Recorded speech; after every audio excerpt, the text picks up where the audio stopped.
दोस्तों REET pre exam के लिए बाल विज्ञान या मनो सामाजिक शिक्षा शास्त्र जो है वो इसका अध्ययन करेंगे। पिछली क्लास में हमने व्यक्तित्व पढ़ लगभग जो है आधा पढ़ लिया था। आज हम इसको पूरा कर देंगे। उससे पहले मैं आपको रिवाइज करा देता हूँ कि हम थे कहाँ। आज पढ़ेंगे यहाँ से व्यक्तित्व के प्रकार, लेकिन पिछली क्लासों में आपने क्या पढ़ा वो बता देता हूँ आपको। तो देखिए, व्यक्तित्व की परिभाषा पढ़ ली, जेबी वॉटसन के अनुसार हमने पढ़ लिया। व्यक्तित्व निर्माण के हमने सिद्धांत पढ़े दोस्तों, जिसके अनुसार क्या है दोस्तों, GW ऑलपोर्ट का सिद्धांत पढ़ लिया हमने। इसके लिए इन्होंने 3 व्यक्तित्व रूप से मूल प्रवृत्तियां बताई थी, कॉर्डिनल और केंद्रीय और गौण। फिर हमने विशेषक का सिद्धांत कैटल का था वो पढ़ लिया दोस्तों। फिर इन्होंने सतही और विस्तृत 2 प्रकार के, कैटल ने मैंने कहा कि केतली से हम 16 कब भरेंगे, 16 पीए प्रश्नावली बताई थी। मनोविश्लेषण का सिद्धांत सिगमंड फ्राइड ने दिया था दोस्तों। अहम, ईगो अहम और परम अहम बताया था। इनके संतुलन कौन कौन से हैं वो वाले याद आप रखने हैं। मांग का दबाव, हेनरी भरे, मैंने कहा मांग भरे यानी हेनरी मूरे ने दी, कुल 40 मांगे थी। अब हम व्यक्तित्व के आज इस टॉपिक को पूरा कर देंगे और इसके बाद अगली क्लास में जो व्यक्तित्व के संबंधित पिछले एग्जाम में प्रश्न है वो आपको बता दूंगा किस प्रकार से सॉल्व करना है। तो व्यक्तित्व को आज हम पूरा करना है जो बिना देरी के साथ करते हैं शुरुआत। व्यक्तित्व के प्रकार आज हम पढ़ेंगे दोस्तों। हिप्पोक्रेटस के अनुसार ये यूनानी शरीरशास्त्री थे। इन्होंने पुस्तक लिखी दोस्तों नेचर ऑफ मैन। इन्होंने सर्वप्रथम दोस्तों प्रकारात्मक वर्गीकरण यानी कि शारीरिक द्रव्यों के आधार पर जो है व्यक्तित्व को 4 भागों में बांटा। पहला पीला पित्त, दूसरा काला पित्त और जो है तीसरा कफ या श्लेष्मा या जो है चौथा रक्त या रुधिर। इसको अंग्रेजी में जो कहते हैं याद रखो तो नहीं, बाकी आवश्यकता है नहीं दोस्तों। जो जिस व्यक्ति में पीला पित्त पाया जाता है दोस्तों वे गुस्सैल होते हैं, तुनक मिजाजी होते हैं और वे चिड़चिड़ापन उनमें ज्यादा रहता है, जो पीला पित्त होता है दोस्तों। अब काला पित्त की बात करें तो जो अंधकार, जिस व्यक्ति में काला पित्त होता है दोस्तों तो वो क्या होता है दोस्तों, अंधकार प्रिय होता है, झगड़ालू होता है, प्रमादी होता है, मंदित होता है, उदास रहता है हमेशा। और कफ या श्लेष्मा ये दोस्तों आलसी होते हैं, विरक्त होते हैं, उदासीन होते हैं, भावशून्य या निष्क्रिय होते हैं। अब और जो सोते होते हैं दोस्तों रुधिर, जिनमें रक्त की मात्रा अधिक रहती है दोस्तों, वे प्रसन्न रहते हैं, व्यक्ति उत्साही रहते हैं, साहसी वीर प्रकृति के होते हैं, आशावादी होते हैं और खुश मिजाजी। आपको हिप्पोक्रेटस के अनुसार 4 याद रखने हैं, पीला पित्त, काला पित्त, कफ या श्लेष्मा या जो है वो रुधिर या रक्त।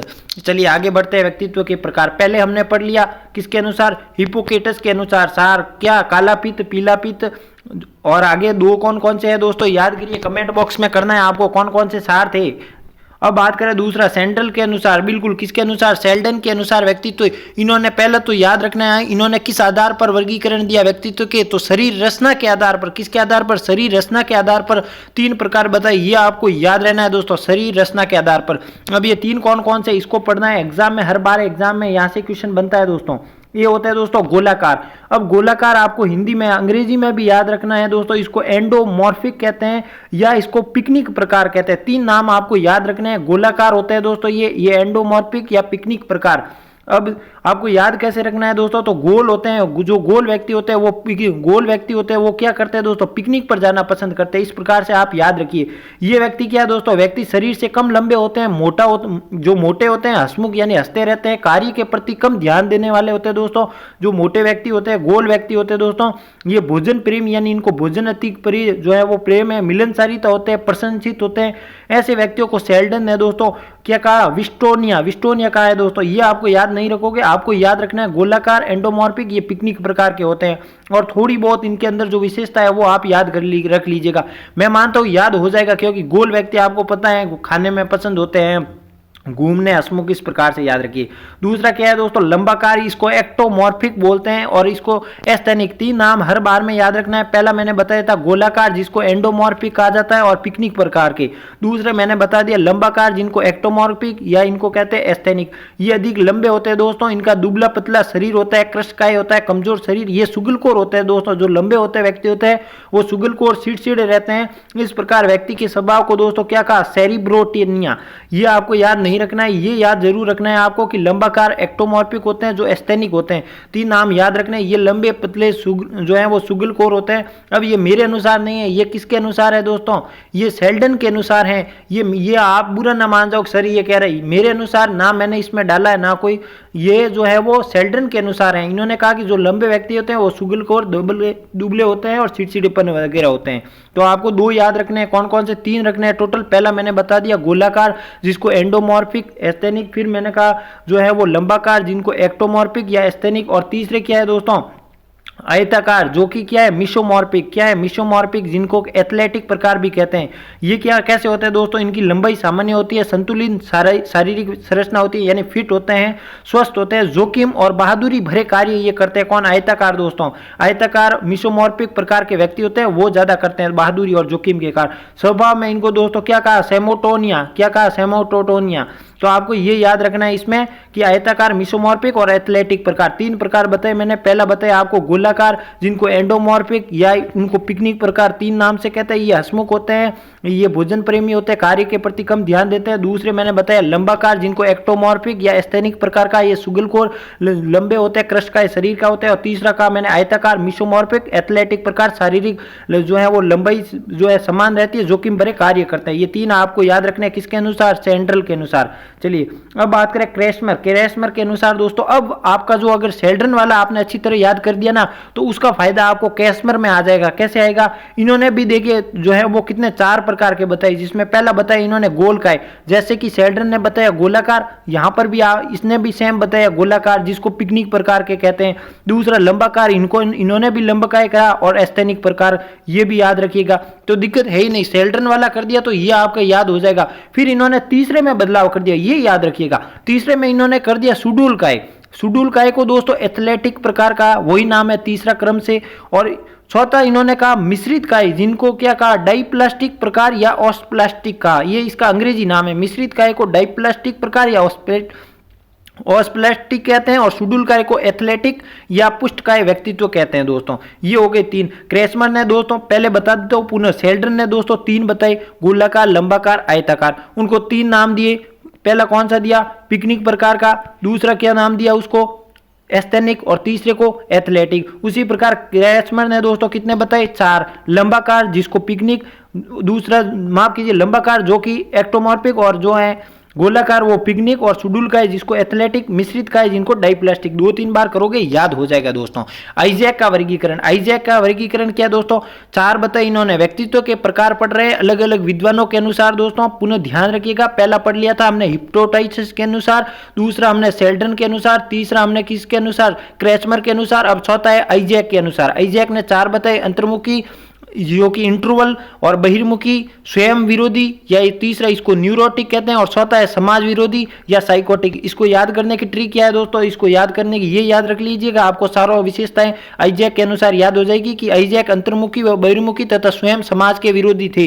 यानी आइजैक के अंतर्मुखी और बहिर्मुखी हो गया पहला, और दूसरा स्वयं समाज के हो गए विरोधी, ये हो गया तीसरा, और चौथा है समाज के विरोधी, हो गए चार। चलिए आगे बढ़ते हैं। जुंग और यूंग के अनुसार व्यक्तित्व तो इन्होंने कितने प्रकार बताए? दो बताए, अंतर्मुखी और बहिर्मुखी। यानी जो विद्वान के आप करोगे वहां पर आपको ये फायदे मिल जाएगा। जिस प्रकार आपने सेल्ड्रन किए, क्रेस्मर में काम आ गए, जिस प्रकार आइजैक में किए, ये जुंग और यूंग के अनुसार इसमें फायदा हो गया दोस्तों। ये कार्ल जुंग फ्राइड के शिष्य थे दोस्तों। इन्होंने दो प्रकार, अंतर्मुखी में ध्यान रखिएगा, एकांत प्रिय, असामाजिक, निराशावादी, लज्जाशील, संकोची, स्वार्थी, रूढ़िवादी, रचनाकार, गणितीय, वैज्ञानिक, दार्शनिक और लेखक प्रकार के होते हैं। और वहीं बहिर्मुखी में हो सकता है मेरी गति तेज है दोस्तों आज, लेकिन यहां पर रटना ही है दोस्तों। सामाजिक, मिलनसार, हंसमुख, आशावादी, चिंता मुक्त होते हैं दोस्तों, व्यवहार कुशल होते हैं, भय मुक्त होते हैं, मानवीय संबंधों से भरा होता है, मित्र मंडलों में रहने में अच्छा शिक्षक होता है दोस्तों, नेता होते हैं, वकील होते हैं और क्रांतिकारी होते हैं। आप आराम से, मैं नोट्स पीडीएफ में टेलीग्राम पर डाल दूंगा, आराम से वहां पर पढ़ सकोगे। दो तीन बार करोगे तो हो जाएगा। अब आपको याद रखने के लिए मैं बता देता हूं ट्रिक करना क्या है। अंतर्मुखी में दोस्तों ज्यादातर नकारात्मकता आ रही है शब्दों में, देखिए वापस, एकांत प्रिय होते हैं, असामाजिक होते हैं, निराशावादी। जहां पर अंतर्मुखी में नकारात्मक होती है, और वहीं पर बहिर्मुखी की बात करें दोस्तों तो सामाजिक, मिलनसारी, यहां पर सकारात्मक ज्यादा गुण हुए, तो आपको बहिर्मुखी आते ही सकारात्मक याद रखना है और अंतर्मुखी आते ही नकारात्मक याद रखना है दोस्तों। चलिए आगे बढ़ते हैं। एक सृजनशील बालक का व्यक्तित्व किस प्रकार का होता है दोस्तों? बहिर्मुखी व्यक्ति होता है। सृजनशील की कुल बुद्धि कितनी होती है लब्धि दोस्तों? 110 होती है दोस्तों। बहिर्मुखी के प्रकार के होते हैं सृजनशील। जुंग के शिष्यों ने तीसरा प्रकार उभयमुखी बताया दोस्तों, और एक शिक्षक को क्या होना चाहिए? उभयमुखी और बहिर्मुखी दोनों होना चाहिए। अब अंतर्मुखता, बहिर्मुखता का शब्दों का पहली बार प्रयोग किसने किया दोस्तों? हेंज आइजैक ने किया था दोस्तों। चलिए, छठा हमारा व्यक्तित्व का प्रकार किसके अनुसार है दोस्तों? भारतीय दर्शन के अनुसार व्यक्तित्व। ये सांख्य मुनि कपिल मुनि ने दिया दोस्तों। सांख्य मुनि किसने? कपिल मुनि ने। सतो, रजो, तमो, इस प्रकार याद रखिएगा, सतो, रजो, तमो, यानी सत्वों में कौन, जो सद्गुण होते हैं जिनमें साथ धार्मिक प्रवृत्ति, नैतिक, सदाचारी, सहिष्णु, सद्गुण। और रजो में कौन कौन से आते हैं दोस्तों, जो राजा वगैरह लोग होते हैं वो रजो में आते हैं, महत्वाकांक्षी होते हैं, क्रम में विश्वास, वीर, साहसी, रक्षक। और तमो में कौन होते हैं, जो नेगेटिव लोग होते हैं, आलसी, सुख प्राप्ति, विश्वास, लड़कू, अंधकारमय।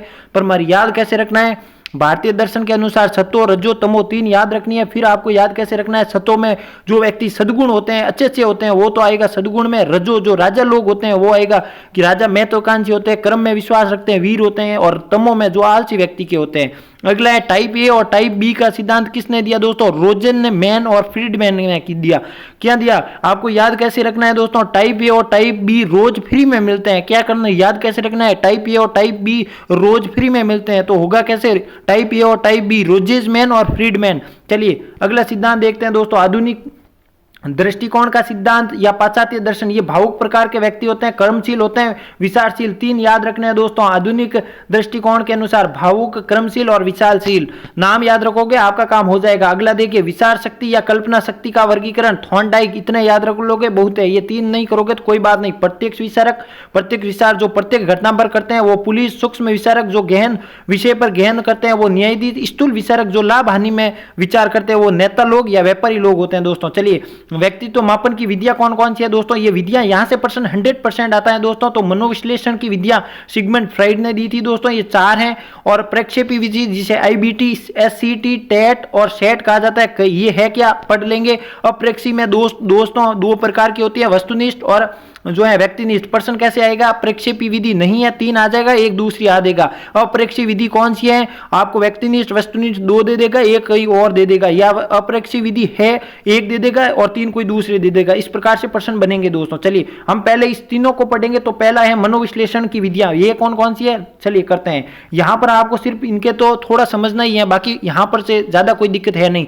शब्द स्वतंत्र शास्त्रीय विधि, ये किसने दी दोस्तों, फ्रांसीसी गाल्टन ने दी। ये याद रखिएगा, प्रतिभागी के सामने 50 या 100 शब्द उद्दीपक के रूप में रखते हैं दोस्तों, और उसमें से कुछ का चुनाव कर देते हैं, फिर उस पर कहानी वगैरह लिखते हैं। ये हो गई दोस्तों शब्द स्वतंत्र शास्त्रीय विधि। आपको इसका विचारक का नाम याद रखना है, आपका काम हो जाएगा। दूसरा है स्वप्न विश्लेषण विधि, ये सिगमंड फ्राइड ने दी थी। किसने, सिगमंड फ्राइड। सपने में व्यक्ति ने क्या देखा ये पूछकर उसके जो है सपने का मन पर प्रभाव, दमितिशाओं का प्रभाव होता है दोस्तों, उसको जाकर व्यक्तित्व का पता लगाया जाता है दोस्तों। ये होगी स्वप्न विश्लेषण विधि। अब बात करें सम्मोहन विधि, ये भी फ्राइड ने दी दोस्तों। मनोरोगी को सम्मोहित करते हुए कारण का पता लगा के आज का महत्वपूर्ण में, आज की समय में ये विधि सबसे ज्यादा प्रयुक्त लाई जाती है दोस्तों। मनोरोगी को सम्मोहित करके उसके विचार व्यक्त करके व्यक्तित्व का पता लगाया जाता है दोस्तों। अब है स्वतंत्र व्यवहार या शास्त्रीय विधि, ये भी फ्राइड ने दी दोस्तों। मनोरोगी को स्वतंत्र व्यवहार के लिए छोड़ दिया जाता है, ये प्रक्षेपी विधियों में भी शामिल है दोस्तों। ये कौन सी है, प्रक्षेपी विधि। आपको याद क्या रखना है, मनोविश्लेषण की 3 विधियां याद, ये चारों विधियां रखनी है। पहले का तो है फ्रांसीसी गाल्टन, और तीनों के जो है संस्थापक या विचारक हैं सिगमंड फ्राइड। चलिए आगे बढ़ते हैं दोस्तों, आगे कौन सी है हमारी विधि उसके बारे में देखिए। अब यहाँ अप्रेक्षिपी विधि आ गई है दोस्तों, अप्रेक्षी विधि आ गई है। इसमें से क्या करना है दोस्तों, पहला एशियाई धब्बा परीक्षण, इसको मशी लक्ष्य परीक्षण भी कहा जाता है, इंक ब्लॉट टेस्ट भी कहा जाता है दोस्तों। इसको ध्यान में रखिए, ये किसने दिया, हरमन रोडसा ने दिया, 1921 में, स्विट्जरलैंड के निवासी हैं दोस्तों।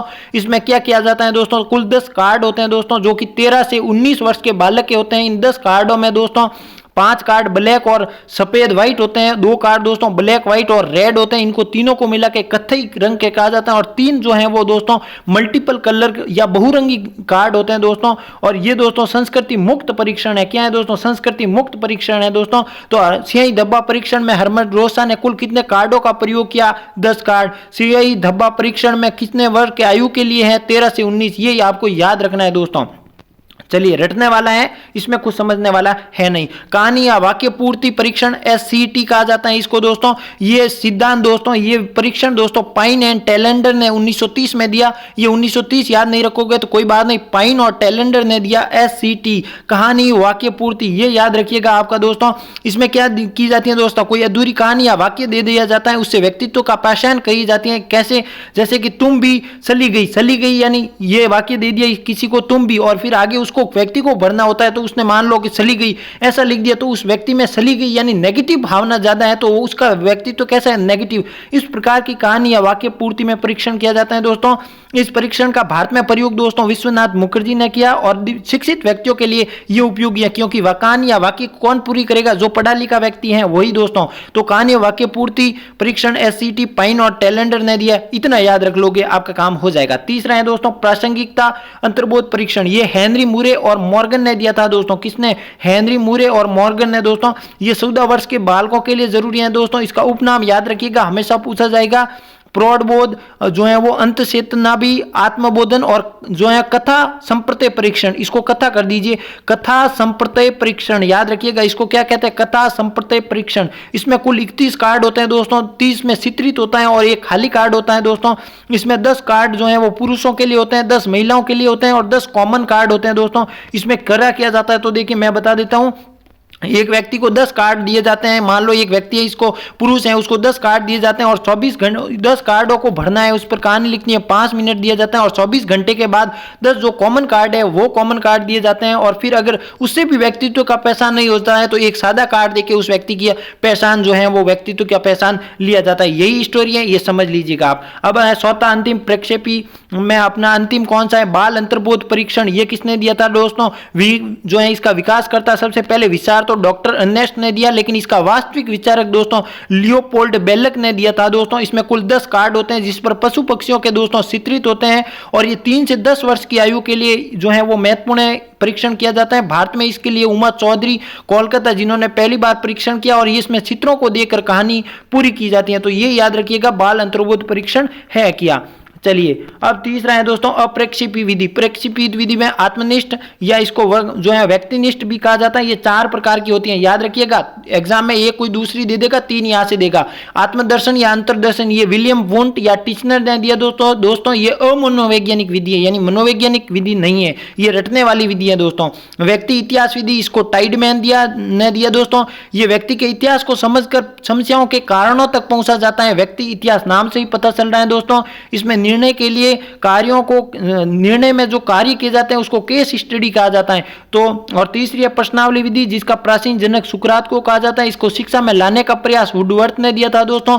और मनोविज्ञान के जनक स्टेनली हॉल को कहा जाता है। ये 4 प्रकार की होती हैं दोस्तों, बंद, खुली, चित्रित और मिश्रित। अंतिम दोस्तों हमारी इसकी आत्म व्यक्तिनिष्ठ इसकी शैली में है दोस्तों कौन सी, साक्षात्कार विधि। ये अमेरिका द्वारा दी गई और व्यक्ति के हाव भाव को परखा जाता है। तो याद क्या रखना है दोस्तों, अप्रक्षेपी विधि में आत्मनिष्ठ और व्यक्तिनिष्ठ में पढ़ रहे हैं। ये 4 प्रकार की होती हैं, आत्मदर्शन, बहिर्निष्ठ विलियम वुंट और टिचनर, व्यक्ति इतिहास विधि टाइडमैन, प्रश्नावली और साक्षात्कार। ये 4 होती हैं, व्यक्तिनिष्ठ या आत्मनिष्ठ। चलिए अब अंतिम वस्तुनिष्ठ विधियां कौन कौन सी है, तो ये भी 4 हैं दोस्तों, याद रखिएगा। एक व्यक्ति से बिना पूछे या बिना कार्यों को बताए अवलोकन कर देना, यही वस्तुनिष्ठ विधियां हैं दोस्तों। पहला है बहिर्दर्शन या बाह्य दर्शन। आपने वस्तुनिष्ठ व्यक्तिनिष्ठ में पढ़ा था तो वहां पर पढ़ा था आत्मदर्शन या बहिर्दर्शन, विलियम वुंट और टिचनर ने। लेकिन यहाँ पर बहिर्दर्शन या बाह्य दर्शन ये दिया था दोस्तों जेबी वॉटसन ने।